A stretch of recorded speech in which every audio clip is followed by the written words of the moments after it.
Hello जिद्दी विद्यार्थीज, this is Ajay and आज हम क्वेश्चंस के थ्रू जो है करंट अफेयर्स पढ़ने वाले हैं, जिससे कि आपकी लर्निंग और इन डेप्थ हो सके, अंडरस्टैंडिंग बढ़ सके आपकी करंट अफेयर्स की तरफ, और ये आपकी मेमोरी में लंबे समय तक रहे, क्योंकि प्रीलिम्स बहुत दूर नहीं रहा है और इसलिए ज़रूरी है कि क्वेश्चंस भी साइमल्टेनियसली प्रैक्टिस होते रहें। तो पहले क्वेश्चंस करेंगे और उसके बाद उसका सॉल्यूशन देखेंगे।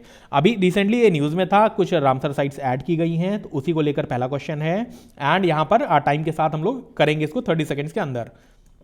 तो with reference to Ramsar sites consider the following pairs: Anka Samudra bird conservation reserve Karnataka, Aghanashini estuary Kerala, Magadi Kere conservation reserve Telangana, Karaivetti bird sanctuary Andhra Pradesh, Longwood Shola reserve forest Tamil Nadu. अब इसमें से आपको सही पेयर बताने कि कितने सही पेयर हैं आपके। आपका टाइम जो है खत्म हो रहा है, जल्दी बताइए इसको, so that we can move to answers.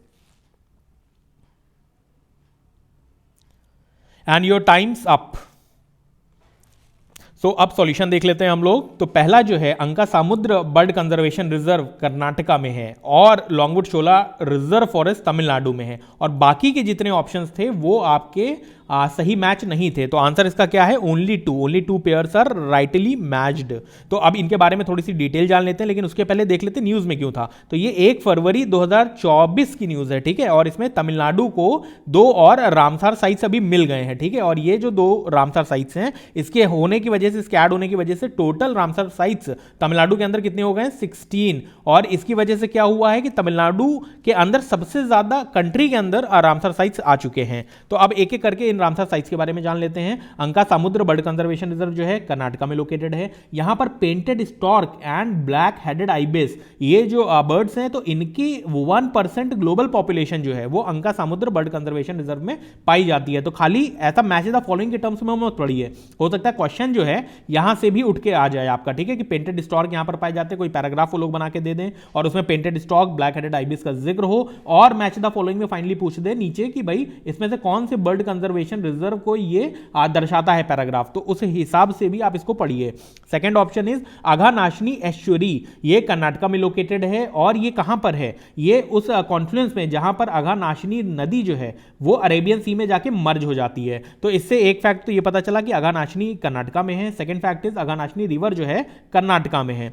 फिर third is मागादी Kere conservation reserve, ये भी कर्नाटका में है, ठीक है। इसमें क्या है? यहां पर 2 वल्नरेबल स्पीशीज जो हैं, common pochard and river tern, तो ये दोनों जो है यहां पर मागादी कंजर्वेशन रिजर्व में पाई जाती हैं, ठीक है। और ये मागादी केरे जो है ये आपका विंटरिंग ग्राउंड भी है, यानी ठंड के टाइम पर बार हेडेड गूस जो है ये एक वाटर बर्ड है आपकी, ठीक है। वाटर बर्ड जैसे कि साइरस क्रेन होती है ना, सारस की बर्ड, पानी में चलने वाली बतख टाइप में, तो वैसे बार हेडेड गूस भी होता है, और ये मागादी केरे कंजर्वेशन रिजर्व में विंटर्स में आती हैं। फिर कराईवेट्टी बर्ड सेंचुरी जो है तमिलनाडु में है। फिर लॉन्गवुड शोला रिजर्व फॉरेस्ट जो है आपका, ये हैबिटेट है किस चीज का? ग्लोबली एंडेंजर्ड, कौन से? ब्लैक चिंड नीलगिरी लाफिंग थ्रश का और नीलगिरी ब्लू रॉबिन का, ठीक है। तो Nilgiri laughing thrush, Nilgiri blue robin कहां पर पाए जाते हैं? लॉन्गवुड शोला रिजर्व फॉरेस्ट में, जो कि तमिलनाडु में है। और यहां पर वल्नरेबल नीलगिरी वुड पिजन भी पाया जाता है। तो नीलगिरी वुड पिजन क्या है? वल्नरेबल। और Nilgiri laughing thrush, Nilgiri blue robin क्या है? एंडेंजर्ड, ठीक है। तो hope this is clear to you. Moving on to our next question and your time starts now. So with reference to herons consider the following statements. पहला statement क्या है? White bellied heron is critically endangered species as per IUCN's red list. Second statement is Mauritius night heron, Reunion night heron, they are the extinct species. Third is Tengapani and Manabum reserve forest in Manipur are important conservation areas for herons. तो how many pairs और statements given above are correct? तो अब आपको यह भी बताना है। Your time's up. तो आंसर इसका हो सकता है आपने लॉक कर दिया हो। अब मैं आगे आंसर्स की तरफ बढ़ता हूं। इसमें भी क्या है? इसमें भी 2 ही स्टेटमेंट आपके सही हैं यहां पर। क्यों? क्योंकि व्हाइट बेलीड हेरॉन जो है वो क्रिटिकली एंडेंजर्ड स्पीशीज है, वो स्टेटमेंट सही था। Mauritius night heron and reunion night heron ये भी एक्सटिंक्ट स्पीशीज हैं, और ये भी स्टेटमेंट आपका सही है। लेकिन Tengapani reserve forest, Manabum reserve forest, they are located in eastern Arunachal Pradesh and important conservation area for herons. तो ये आपको याद रखना होगा यहां पर। ये रिसेंटली न्यूज में क्यों था? देखिए, ये 30 जनवरी की न्यूज है। तो चाइना ने रिसेंटली आइडेंटिफाई आइडेंटिफाई किया tagging station of migratory bird heron found in Manipur. तो स्टोरी आपको बता देता हूं कि मणिपुर के इम्फाल में जो उसका कैपिटल है वहां पर एक लोकल पॉन्ड में क्या हुआ है कि एक बर्ड जो आई हुई थी उसको आइडेंटिफाई किया है चाइना ने कि वो उसके विशान बर्ड बैंडिंग स्टेशन में टैग की गई थी, जो कि लोकेटेड है बीजिंग में। तो यानी कि बीजिंग से लेकर इम्फाल तक का सफर तय किया है इस बर्ड ने, ठीक है। और इसलिए जो है ये आपको जानना जरूरी है कि भाई ये जो माइग्रेटरी पैटर्न है इनका ये क्या है। तो चाइना से यानी सेंट्रल एशिया से आती हैं इंडिया के नॉर्थ ईस्ट की तरफ, पहला पॉइंट है। दूसरा पॉइंट है कि व्हाइट बेलीड हेरॉन्स जो हैं ये ओवरऑल क्रिटिकली एंडेंजर्ड इकलौती स्पीशीज है, ठीक है। इसके बारे में थोड़ी सी डिटेल मैं आपको नीचे ब्रीफ कर देता हूं। तो ये ringed juvenile black crowned night heron ये आई हुई थी, ठीक है। और इसको चाइना ने आइडेंटिफाई किया कि जो मणिपुर में मिली है वो चाइना से निकली है, बीजिंग में टैग किया गया था। उसका टैगिंग नंबर क्या था? JO80900। फिर ओवरऑल हेरॉन्स के बारे में जानते हैं। 72 स्पीशीज हैं वर्ल्ड में हेरॉन्स की, और ये वेडिंग बर्ड्स कहलाती हैं। वेडिंग बर्ड्स कौन सी होती हैं? जो कि पानी के ऊपर रहती हैं, पानी के अंदर रहती हैं, ठीक है। ये माइग्रेटरी बर्ड स्पीशीज होती हैं। फिर हेरॉन्स को आपको चोंगखू बोलते हैं, कहां पर? मणिपुर के अंदर चोंगखू बोला जाता है हेरॉन्स को। फिर एक्सटिंक्ट स्पीशीज कौन कौन सी हैं यहां पर?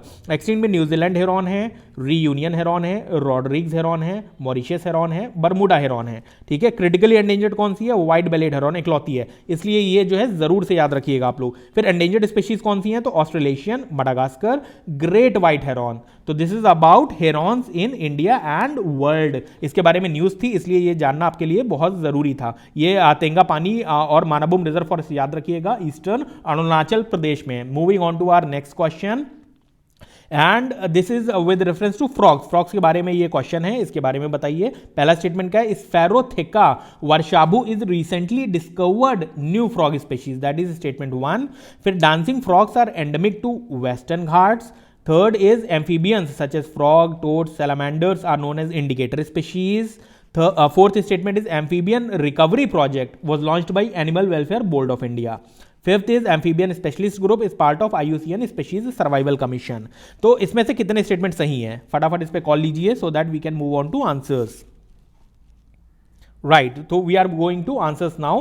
और ये रहे इसके answers with reference to frogs. तो अगर मैं इस क्वेश्चन की बात करूं तो यहां पर 4 स्टेटमेंट सही हैं और एक स्टेटमेंट गलत है। पहला क्या है? स्फेरोथेका वर्शाबू, ठीक है। It is a recently discovered new frog species. कहां पर मिली है? बेंगलुरु के अर्बन लैंडस्केप में मिली है। According to researchers it has adapted to urban surroundings. तो इसके पहले क्या माना जाता था कि जनरली फॉरेस्ट एरिया में ही नई डिस्कवरी हो सकती है, लेकिन it is in the heart of Bengaluru city जहां पर ये चीजें ये फ्रॉग स्पीशीज देखी गई है और इसके बारे में पहले किसी को अंदाजा नहीं था। तो इसलिए ये बहुत इंपॉर्टेंट हो जाता है। कब की न्यूज़ है? 31 जनवरी 2024 की। फिर डांसिंग फ्रॉग जो होते हैं they are endemic to Western Ghats, ये याद रखिएगा। इसकी डिटेल्स जो है अभी हम लोग नेक्स्ट पेज पर पढ़ने वाले हैं, पहले ये स्टेटमेंट यहां पर देख लेते हैं। फिर एम्फीबियंस जो होते हैं, एम्फीबियंस कौन होते हैं? तो फ्रॉग्स होते हैं, टोड्स होते हैं, सैलामेंडर्स होते हैं। तो ये स्टेटमेंट एकदम ठीक है। यहां पर दे आर इंडिकेटर स्पीशीज, ठीक है। तो इकोसिस्टम की इंडिकेटर स्पीशीज है कौन सी? एम्फीबियंस में फ्रॉग, टोड्स एंड सैलामेंडर्स। फिर fourth statement amphibian recovery project, बहुत इंपॉर्टेंट पार्ट है, ये क्वेश्चन आ सकता है। ये wild life trust of India के द्वारा लॉन्च किया जाता है, ना कि एनिमल वेलफेयर बोर्ड के द्वारा, जो मैंने क्वेश्चन में पूछा था। तो ये स्टेटमेंट गलत होने की वजह से only 4 were the right answer. फिर एम्फीबियन स्पेशलिस्ट ग्रुप जो है आपका, this is a part of IUCN species survival commission. तो these are the 5 statements. Hope this is clear to you. Moving on to detailed explanation. तो researchers ने अभी इसको ढूंढा हुआ है 31 जनवरी को, ये मैंने बताया आपको, बेंगलुरु में मिला है ये फ्रॉग। फिर स्फेरोथेका वर्शाबू जो है it is previously unknown species, ठीक है, सेम बात है। फिर डांसिंग फ्रॉग्स कौन होते हैं? तो मिस्री ज़ैलस फ्रॉग्स, ठीक है, और मिस्री ज़ैलस सैक्सिकोला इसको बोला जाता है। ये एक तरीके की स्पीशीज है डांसिंग फ्रॉग्स की। और डांसिंग फ्रॉग का नाम क्यों पड़ता है? क्योंकि ये ब्रीडिंग सीजन में जो होता है फीमेल्स को अट्रैक्ट करने के लिए इस तरीके से डांस करते हैं कि जैसे आपने पैरों को जो है वेव कर रहे हैं, ठीक है। तो उससे उनका डांसिंग का नाम पड़ गया यहां पर, ठीक है। अब इसमें एक इंपॉर्टेंट फैक्ट है और ये स्टेटमेंट बेस्ड क्वेश्चन भी आ सकता है कि according to wild life trust of India dancing frogs are the most threatened amphibian genus of India, ठीक है। तो ये statement as it is UPSC में आ सकता है कि dancing frogs are the most threatened amphibian genus. फिर second statement global amphibian assessment, ये कौन निकालता है? Wild life trust of India. तो ये भी याद रखिएगा, ये पूछ सकते हैं ग्लोबल एम्फीबियन असेसमेंट कौन करता है? Wild life trust of India करता है। इसके according total 24 species of frogs जो हैं, जो कि बिलोंग करती है मिस्री जेलस जीनस को, ये वाला डांसिंग फ्रॉग वाले जीनस को, इसमें से 2 क्रिटिकली एंडेंजर्ड हैं और 15 एंडेंजर्ड हैं, ठीक है। तो 2 क्रिटिकली एंडेंजर्ड स्पीशीज हैं मिस्री जेलस फ्रॉग्स में। फिर एम्फीबियन रिकवरी प्रोजेक्ट मैंने आपको बता ही दिया, wild life trust of India के द्वारा आता है। ग्लोबल एम्फीबियन असेसमेंट भी है, wild life trust of India के द्वारा है, और animal welfare board of India के द्वारा नहीं है। इसके साथ ही wild life trust of India एक नॉन प्रॉफिट ऑर्गेनाइजेशन है, राइट, 1998 में बनाई गई थी। Lastly amphibian specialist group is part of IUCN species survival commission. तो ये भी है कि आईयूसीएन का स्पीशीज सर्वाइवल कमीशन है, यानी स्पीशीज सर्वाइवल कमीशन आईयूसीएन का पार्ट है, उसके साथ ही एम्फीबियन स्पेशलिस्ट ग्रुप जो है ओवरऑल इसका पार्ट है। Moving on to our next question, hope you are ready and your time starts now. So with reference to manatees, consider the following statement. Manatees को पहला statement है सी काऊ बोला जाता है। Second statement, according to IUCN red list, they are considered as critically endangered. Third is they are mammals which are similar to dugongs. इसमें से कितने statement सही हैं? तो फटाफट इस पे कॉल लीजिए so that we can move on to answers.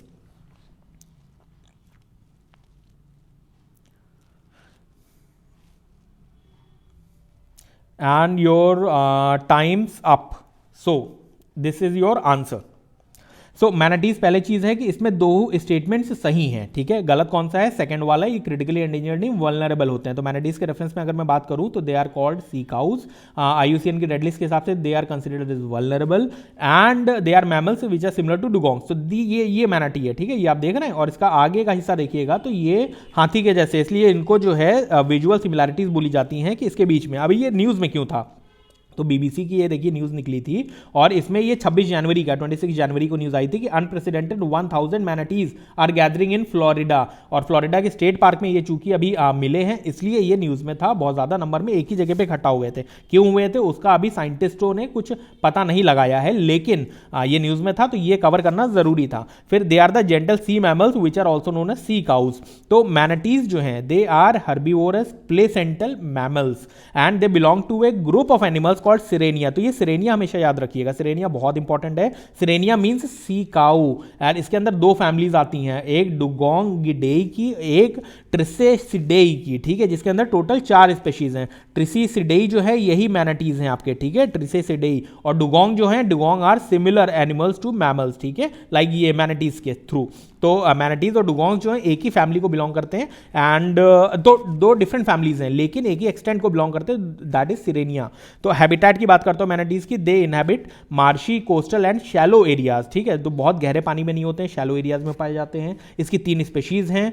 पहली कौन सी? Amazonian manatee, African manatee, Caribbean manatee. ये सारी की सारी वल्नरेबल है, ठीक है। तो ये जो क्वेश्चन पूछा गया था ये वल्नरेबल है, क्रिटिकली एंडेंजर्ड नहीं है। इनका जनरली 12 से 15 फीट की लंबाई होती है और 500 से 1600 किलोग्राम तक का वेट होता है। Manatees sports from visual similarities to elephants, मैंने आपको दिखा के यहां पर बताया।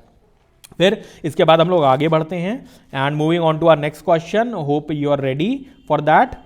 सो recently in 2023 Tamil Nadu government has declared 80,000 hectares of reserve forests in Bargur Hills in Erode district as wildlife sanctuary। Tamil Nadu government ने एक वाइल्ड लाइफ सेंचुरी अभी डिक्लेयर की है 2023 में, जो कि इरोड डिस्ट्रिक्ट के बारगुर हिल्स में है। ये एरिया जो इसका लाई करता है वाइल्ड लाइफ सेंचुरी का, ये कैचमेंट एरिया है पालार नदी का, जो कि कावेरी नदी में जाकर मिल जाता है और फाइनली एग्रीकल्चरल एक्टिविटीज के लिए इंपॉर्टेंट वाटर सोर्स है। फिर इसके बाद ही ये लोकेटेड कहां पर? It is located between Sathyamangalam tiger reserve Tamil Nadu and Male Mahadeshwara wild life sanctuary and Kaveri wild life sanctuary of Karnataka.